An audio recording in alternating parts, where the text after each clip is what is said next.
We preview the Bears versus the Lions next on the Unbearable Sports Podcast. We're going to take the North and never give it back. So that's a good pick. You get the corner. I got to go bold, right? I got to go bold for this. Yeah, she's got some nice long Welcome back to the Unbearable Sports Podcast. I'm your host, Brad Barron. Make sure to like and subscribe out there on YouTube and rate the show 5 stars everywhere that you get your podcast, especially Apple Podcasts, because when you rate 5 stars, you are in the running for a Darnell Wright jersey. When we reach 58 5-star reviews, we will announce the winner live on the show. How's everyone doing? Happy December. Happy end of the bye week. We get Bears football on Sunday. That's why we got a preview.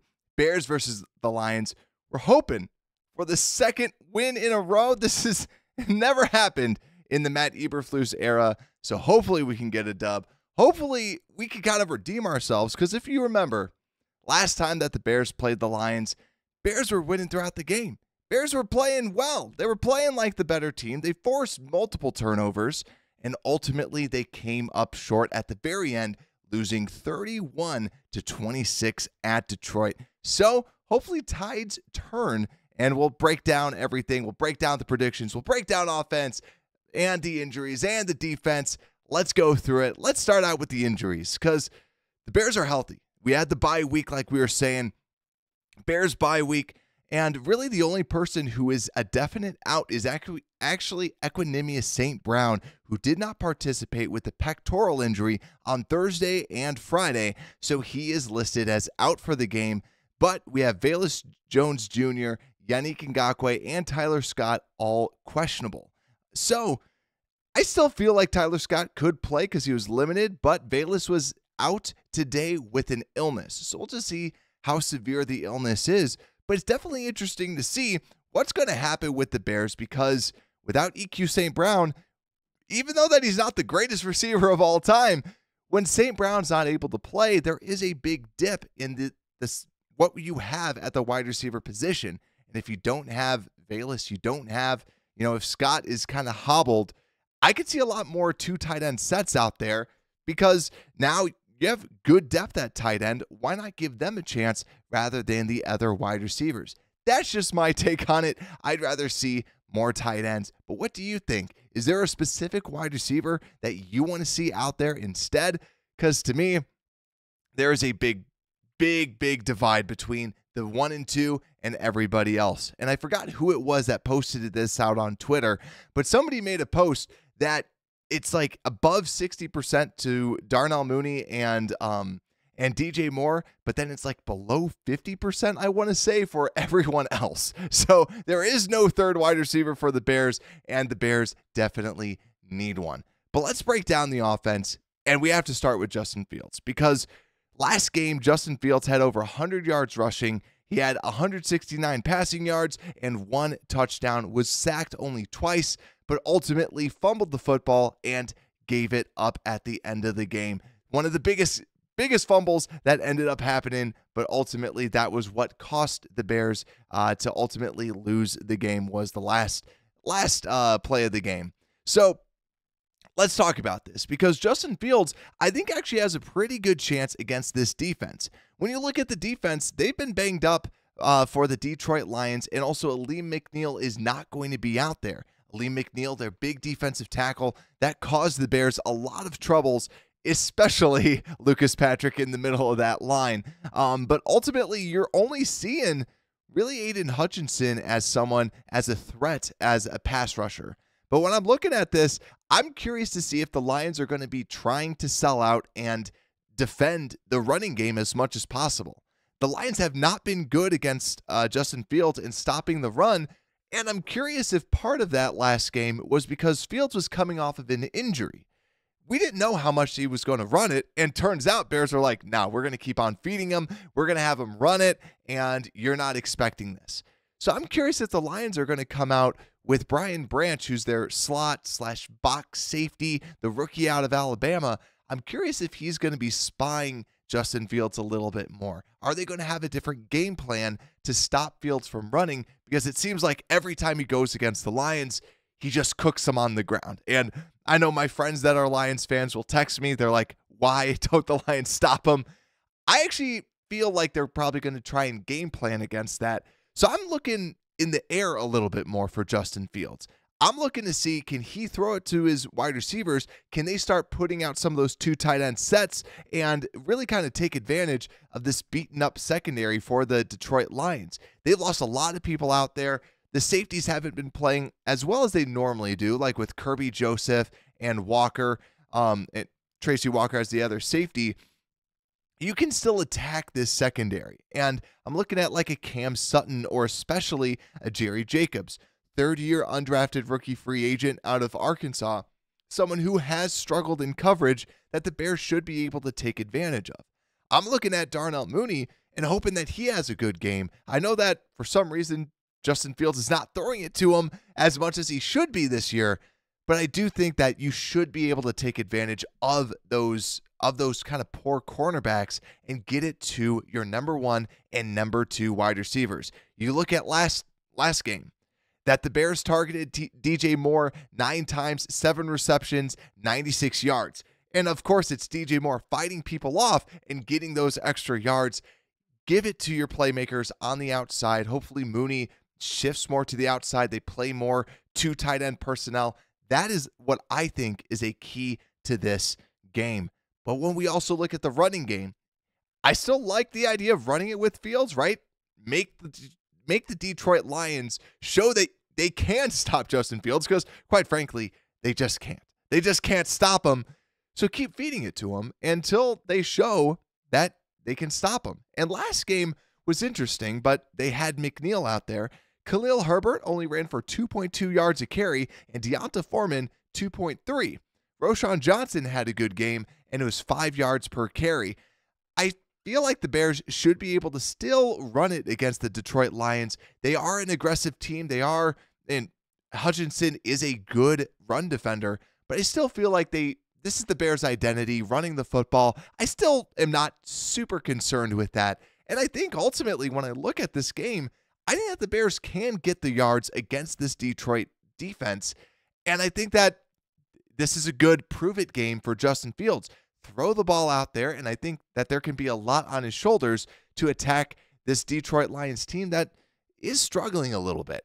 But let's flip over to the offensive line, because I think this is the big question mark. Braxton Jones had a phenomenal game when he went against the Lions. I'm looking at the interior with Lucas Patrick. Without Ali McNeil, don't be tossed around like a rag doll. He still might be tossed around like a rag doll, but so we'll have to look out for that. But my big thing is Darnell Wright. Darnell Wright going against Aiden Hutchinson. Like we said, this line shouldn't be too great, but I think that Hutchinson, they're going to move him on the interior. They're going to move him on the outside. He's their biggest playmaker. They need to be aware wherever he is on the field. And another reason why I love the 12 personnel for the Bears, having those 2 tight ends out there, is because of Aiden Hutchinson. Give them an extra person to kind of chip them, and because if you can neutralize Aiden Hutchinson, I think that Justin is going to have so much time in the pocket. He's going to have, because I think that this offensive line is starting to find a little bit of a groove. Lucas Patrick is still just going to be Lucas Patrick, but I think if you can help out the rookie a little bit, I think ultimately this could be a good offensive line game. This could be a good receiver game. I am hoping that the Bears can start putting things together and get this Justin Fields resume a little bit better, looking a little bit good going into the end of the season. Ultimately, I feel good about this team, but the big key is going to be getting the ball into the end zone. They just simply were not able to do that. The Bears looked like the better team. But do you know why the Detroit Lions won? It's because they scored touchdowns. That's what they were doing. The Bears kicked so many field goals, and that's what ultimately gets you. When you're kicking field goals and that's all you're doing, you're kicking 4 field goals, that's going to give you a lot of challenges. You need to punch those things in, and if you punch one of those in, you could probably win the game. You could have tied the game at least if you went for 2. I think that is the big key with this offense. We saw it last week. They couldn't punch it in. We saw it against the Lions. They couldn't punch it in. They played well. They got turnovers, but they just could not punch the football in. That's my biggest key to the game. But we got to talk X Factor, so let me know your X factor on the offense that you think is going to turn the tide of the offense. Because, yeah, Justin Fields, easy one, right? But I want to kind of go a little bit out of the box. I was even thinking about Lucas Patrick because I'm like, that guy can turn the tide because he just gets tossed. He just gets ragdolled out of the way. But ultimately, the guy up here, Darnell Wright, that is my biggest X factor because of the Aiden Hutchinson factor. If he can just take him out one-on-one, holy crap, right? And if he can just not get destroyed every single play, that's a win. That's why I think that the performance of Darnell Wright is going to speak volumes and really kind of turn this entire tide, because if he can do well and you can give him some assistance even, I think that that's going to be a huge, huge thing for the Chicago Bears. But that's the offense. Let's flip over to this defensive side of the ball, where actually last game, the Bears got pressure. This is a very good offensive line for the Detroit Lions, but the Bears' defensive line played pretty well. And that's what I really want to highlight, because when you look at the offensive line for the Lions, they've been banged up on the interior. And you look like Jonah Jackson, I believe, was out when the Bears were playing against them, but now he should be back. But the interior is still a little bit banged up. Graham Glasgow moving over to center with Frank Ragnow most likely not going to play. And then also they have this rookie, Colby Sorsdahl, who's looked horrific at the right guard position. But ultimately, I think that the Bears should be able to take advantage of the interior, but they still have Penei Sewell as the right tackle, #1 graded tackle in the NFL according to PFF, and Taylor Decker, always a solid left tackle. I think if the Bears are going to want to attack Jared Goff and get in his face, they did that last game. I believe Jack Sanborn came away with a sack. They were able to get pressure up the middle, and I think that's where they're still going to be able to get pressure. Sending some blitzes up the center, I think, is really going to allow the Bears to get some pressure in Jared Goff's face, because if you can get some turnovers as they have to play outdoors in Chicago, getting into Goff's face is the best way for him to panic and turn the ball over, like what we saw last game. Bears came away with 3 interceptions, and I think a lot of it had to do with them getting in the face of Jared Goff. Ultimately, Goff did throw for 236 yards, but I think that if you can get in his face, they got 2 sacks, but they got a lot of pressures. That, to me, is a huge key, having pressure up the middle. Maybe move Montez Sweat into the defensive tackle spot for a couple plays. You can always run a little stunt. They seem to like to do that every now and again. I like the confusion you can build up the middle to try and manufacture some of those pressures. But let's keep on going, because not just the pressure, we got to stop David Montgomery. We have the #1 rushing defense, but then Monty goes out there, runs for 6.3 yards a carry. It seemed like it was all at the last drive. It seemed like it was just then. It seemed like before that we were kind of stuffing them, but these running backs had a good game. Jahmyr Gibbs, 4.5 yards a carry, and David Montgomery, 6.3 yards a carry. But even in the air, 59 yards for Jahmyr Gibbs and 22 yards for David Montgomery. If you're going to be putting pressure or sending the blitz, watch out for these running backs. They're talented. We know David Montgomery can catch out of the backfield. Jahmyr Gibbs was a good receiver out of the backfield as well.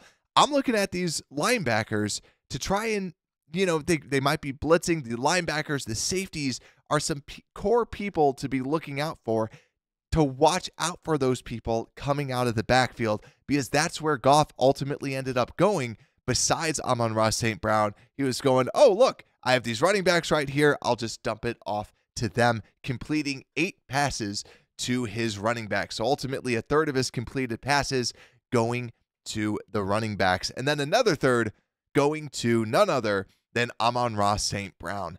Amon-Ra St. Brown, we already know how good of a receiver he is. I think that he's a very underrated receiver. He had 77 yards against the Chicago Bears. He was targeted 11 times. I think that you got to make sure Jalen Johnson is on him. I know that they like to move Amon-Ra St. Brown around a little bit, but I do think that you got to have a game plan to try and stop him, because besides that, you got to stop him and watch Jameson Williams over the top, right? That's kind of the game plan. Watch for the bomb, and that's where I think Eddie Jackson is a huge person to be looking out for, because last game, Eddie Jackson didn't look so good. We saw a couple bombs get hit, and ultimately Bears end up losing.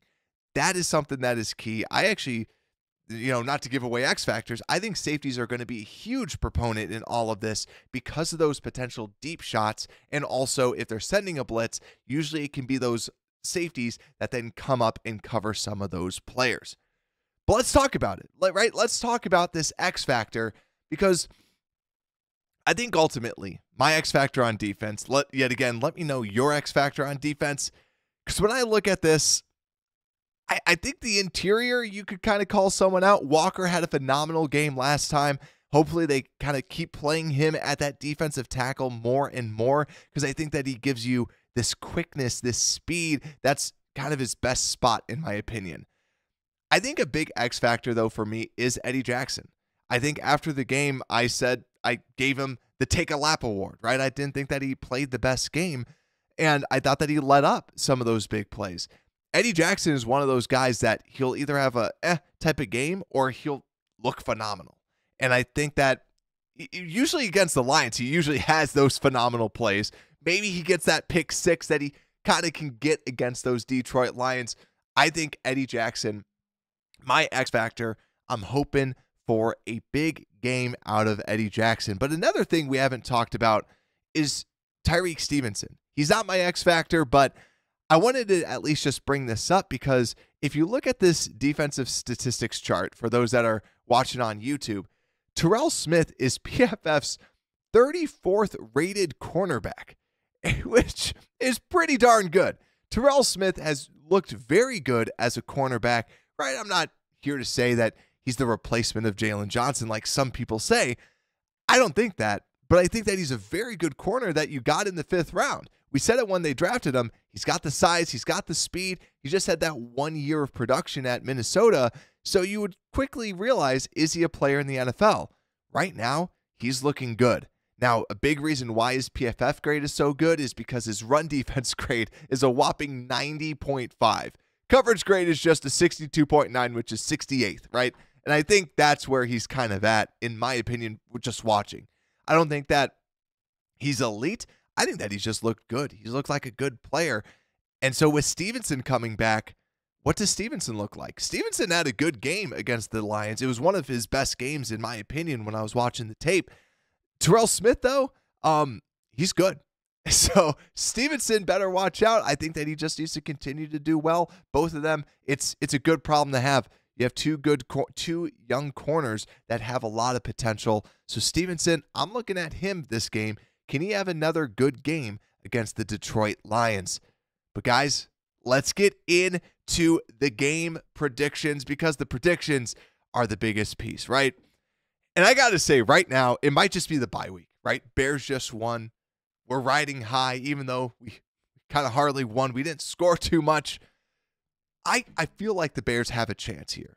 I do. I feel like they do have a chance because this defense is coming together. The offense needs to just punch it in. I think that's the biggest key.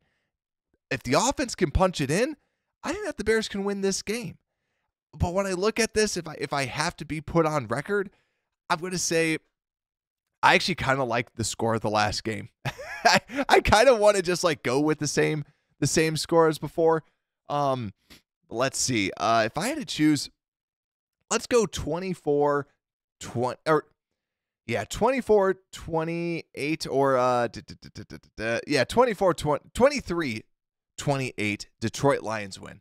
Because then the Bears kick a bunch of field goals, right? I think that ultimately happens, and then the Lions end up winning. This is at home, and I think that the Bears do have a shot. I think that they can do well. What do you think down below? Do the Bears have a shot? What do you think that the final score is going to be? And if I was going to give a bold prediction, a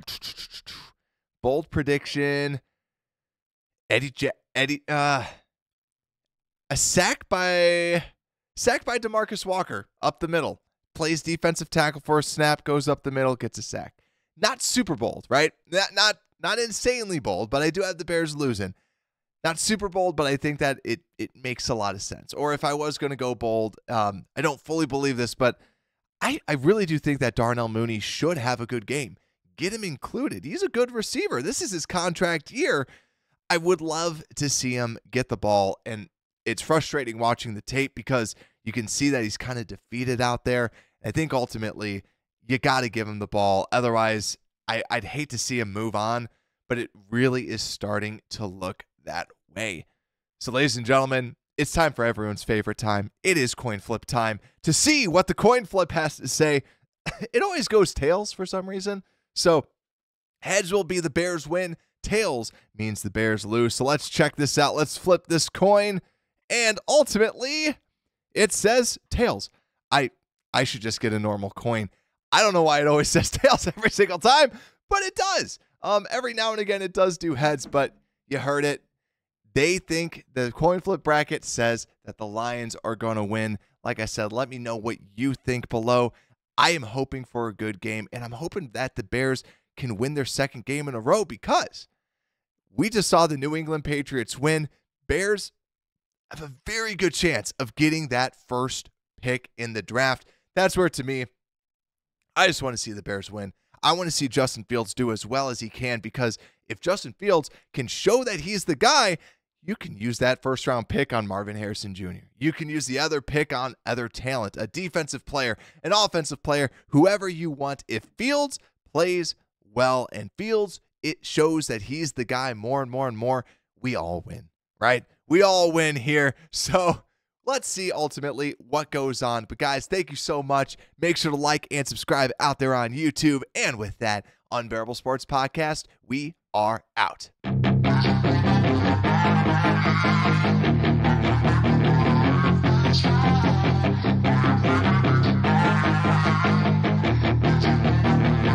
Yeah, she's got some nice long hair and you